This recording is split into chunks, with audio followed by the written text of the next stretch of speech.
Experiencia aterradora en el hospital psiquiátrico. Saludos, amantes del terror y lo paranormal. Soy el señor Nocturno, y esta noche los llevaré a un lugar donde los horrores más oscuros acechan en cada rincón. Prepárense para adentrarse en la pesadilla de un hospital psiquiátrico abandonado, un relato que desafía lo paranormal y lo sumergirá en el miedo más profundo. Sin más demora, los invito a un viaje hacia lo desconocido. Bienvenidos a la oscuridad. Ya han pasado 10 años de aquel suceso, pero lo recuerdo claramente, pues es la experiencia más aterradora que he vivido. Era mi último año en la Facultad de Comunicación y todo era perfecto. Fotografía y edición era mi materia favorita y aunque demandaba mucho de mi tiempo me encantaba estar viviendo mi sueño de niño, ser reportero. Los proyectos finales se acercaban y uno de los que más me emocionaba era el de esa materia, pues debíamos poner en práctica todo lo que habíamos aprendido durante el semestre. Sinceramente era muy bueno en eso, siempre tenía las mejores notas, pero esta vez no sabía sobre qué hacer mi proyecto. El proyecto era en equipos y teníamos que hacer un documental en video acerca de algún tema interesante y principalmente captar la esencia de algún lugar que debía tener mucha historia que contar. Mis amigos y yo habíamos pensado en un exmuseo. Iba a ser increíble retratar cada detalle, pero el encargado nos dijo a última hora que nuestra propuesta había sido desacatada, así que teníamos que encontrar otro lugar. Al llegar al departamento le conté a mi novia sobre aquel inconveniente, y ella se quedó pensando un rato y después me comentó que le habían contado sobre un hospital psiquiátrico abandonado en las afueras de la ciudad, que tenía una gran historia, puesto que había sido el más popular en los años 70. A ella le encantaban las historias de terror y por eso sabía demasiado acerca de eso, aunque para ser sinceros a mí no me gustaban mucho esos temas. Era escéptico y me parecía ridículo pensar en objetos que se mueven solos o fantasmas, pero la idea no sonaba tan mal, pues podíamos hacer un reportaje sobre lo acontecido allí y grabar todo el lugar por la noche. Seríamos la sensación, pues dudaba que alguien más hiciera algo así. Hice la propuesta a mis amigos y ellos aceptaron, pero de nuevo debíamos pedir permiso. Mi novia me pidió ir con nosotros ya que le emocionaba mucho conocer el lugar. Acepté con gusto e incluso le dije que podía estar en la grabación con nosotros si es que aceptaban darnos permiso y así vivir la experiencia junto conmigo. Decidimos ir al día siguiente saliendo de la universidad. Íbamos mis 3 amigos, Pedro, Juan y Jorge, mi novia Raquel y yo.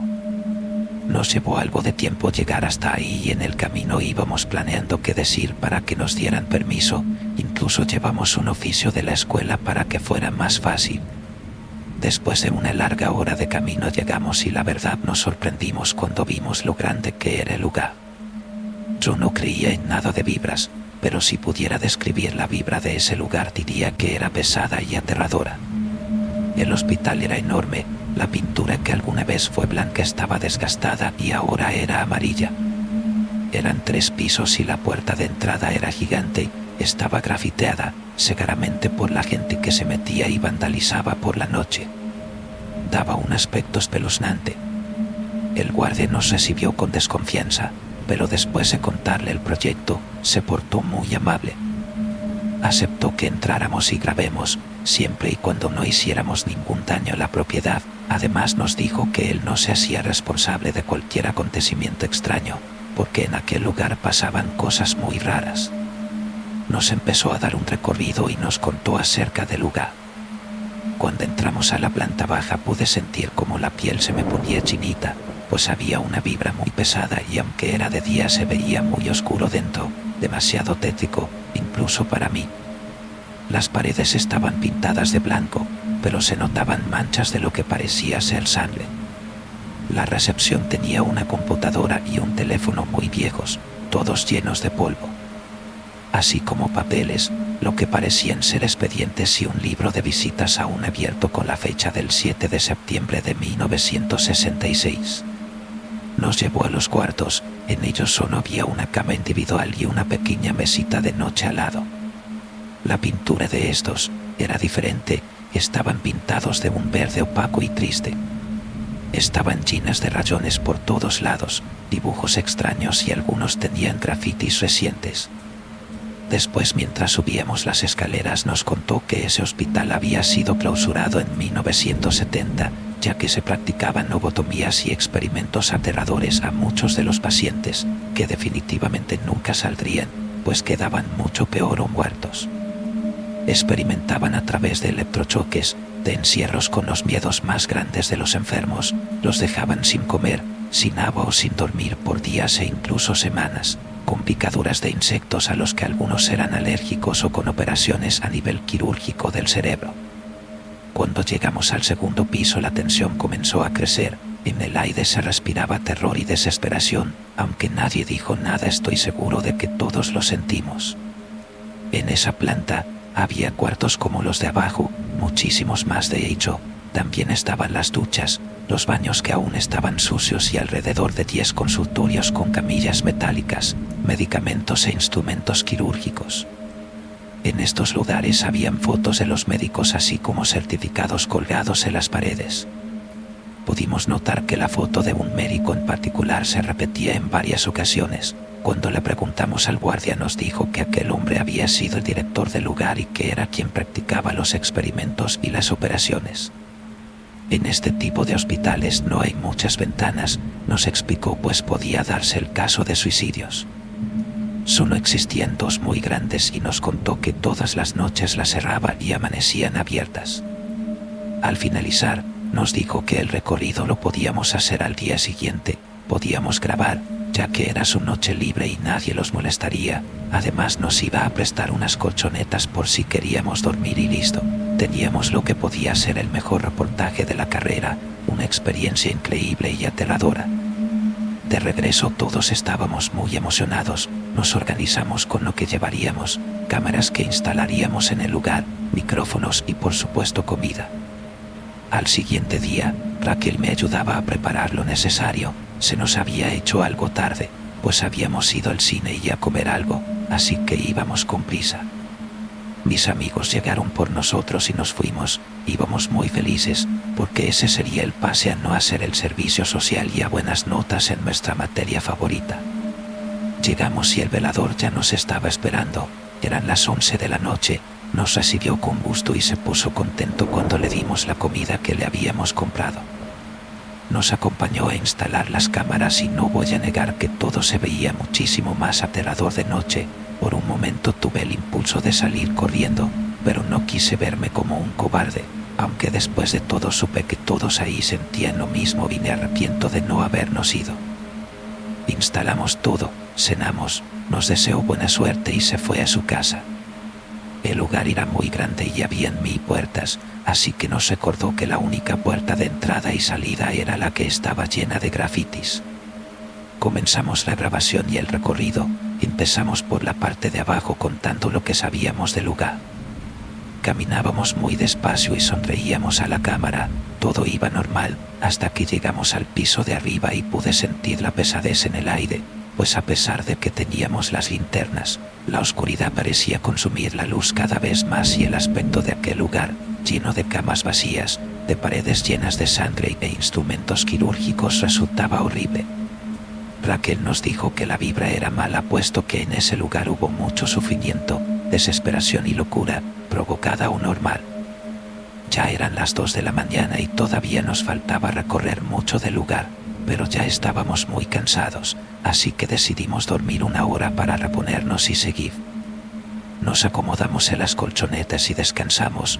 Fue difícil, pues los ruidos provocados por el eco nos ponían nerviosos, pero al cabo de un tiempo el despertador sonó. Nos levantamos y parecía que teníamos aún menos energía que antes. Nadie entendía por qué.